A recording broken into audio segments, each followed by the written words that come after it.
Police যদি মনে করে, তৃণমূল যদি মনে করে কংগ্রেস শেষ হয়ে গেছে, মূর্খের সঙ্গে বাস করছে। আগামী বিধানসভায় এই মুর্শিদাবাদ জেলায় টিএমসি পার্টি সুপ্রা সাফ করে দেব না।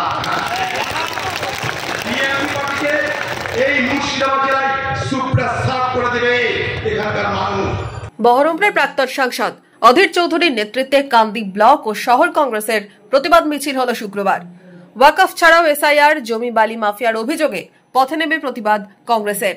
মিছিল করে কান্দি থানায় ডেপুটেশন দেওয়া হয়। থানার বাইরেই মঞ্চে মুর্শিদাবাদ প্রসঙ্গেও সুর চড়ান অধীর চৌধুরী।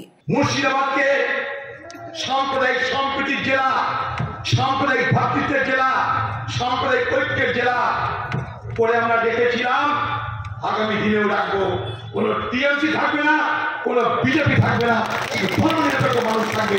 4 তারিখ বহরমপুর জনসভায় ওয়াকফ ইস্যুতে সুর চড়িয়েছিলেন মুখ্যমন্ত্রী মমতা বন্দ্যোপাধ্যায়। অভিযোগ করেন বিভ্রান্তি ছড়ানোর।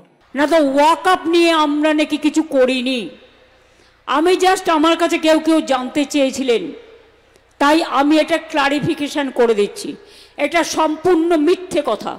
পাল্টা কেন্দ্র রাজ্যকে দুষলেন বহরমপুরের প্রাক্তন সাংসদ। আপনার একটা ওয়াকফ সম্পত্তি চুক্তি ধরে আছে, তাতে আপনার কিছু যায় আসে না। আজ নতুন করে সেই ওয়াকফ সম্পত্তি সরকারি হবে না বেসরকারি হবে, সমাজের হবে না সমাজ থেকে কেড়ে নেওয়া হবে, তার জন্য লড়াই কেন?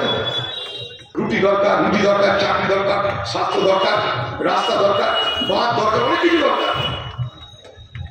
সেসব নিয়ে আলোচনা নাই দেশে, সেসব নিয়ে আলোচনা নাই রাজ্যে, সেসব নিয়ে আলোচনা নেই।